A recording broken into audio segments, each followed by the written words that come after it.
Halo, selamat datang di channel Negarawan Muda. Kita akan membahas topik Undang-Undang TNI terbaru yang diteken Presiden Prabowo dan dampaknya terhadap supremasi sipil. Ya, Presiden Prabowo Subianto akhirnya mengesahkan Undang-Undang TNI yang baru.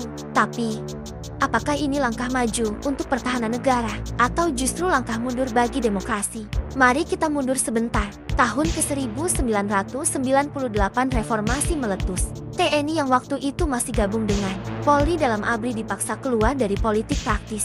Supremasi sipil jadi mantra sakral, militer cukup urus pertahanan, sipil urus pemerintahan. Lalu, lahirlah Undang-Undang Nomor 34 Tahun 2004 tentang TNI. Isinya jelas, TNI tunduk pada kekuasaan sipil, tidak berpolitik, fokus pada pertahanan negara. Tapi 20 tahun berlalu, dan kini dengan Undang-Undang TNI yang baru diteken Presiden Prabowo, kita seperti naik mesin waktu, mundur, atau malah belok ke jalur lain. Apa saja isi Undang-Undang TNI yang baru ini? Yang paling mencolok, pertama, TNI kini bisa ditempatkan di 14 kementerian dan lembaga. Kedua, masa dinas diperpanjang. Jenderal bisa bertugas sampai usia 60 tahun. Kalau jadi Panglima, sampai 62 tahun. Ketiga, TNI bisa dilibatkan dalam operasi selain perang tapi dengan definisi yang makin luas. Sekilas, ini kayak upgrade fleksibilitas. Tapi, tunggu dulu, dampak terhadap supremasi sipil yang jadi soal. Apakah ini tetap sejalan dengan prinsip demokrasi dan supremasi sipil?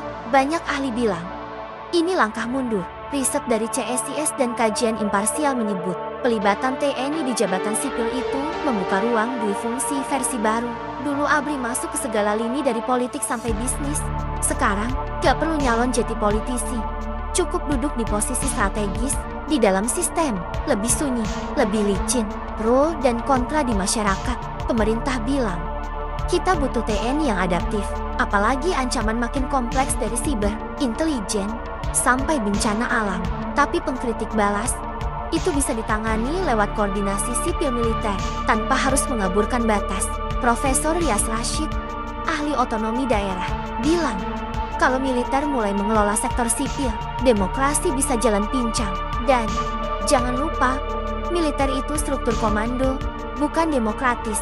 Ketika mereka mengisi jabatan sipil, cara kerja dan nilai yang dibawa pun berbeda. Dampak ke depan, apa yang bisa terjadi ke depan? Struktur birokrasi bisa makin militeristik, pengawasan sipil atas TNI jadi makin sulit, potensi penyalahgunaan kekuasaan meningkat, dan yang paling krusial, rakyat kehilangan kontrol. Ingat, militer itu tadi pilih lewat pemilu, tapi jika mereka makin banyak masuk ruang-ruang sipil, siapa yang bisa mengawasi? Undang-Undang TNI baru ini mungkin bukan akhir dari demokrasi, tapi bisa jadi permulaan dari normalisasi militer dalam ruang sipil. Kamu pilih yang mana? Tulis pendapatmu di kolom komentar. Dan jangan lupa subscribe biar kita bisa terus bedah isu-isu penting kayak gini.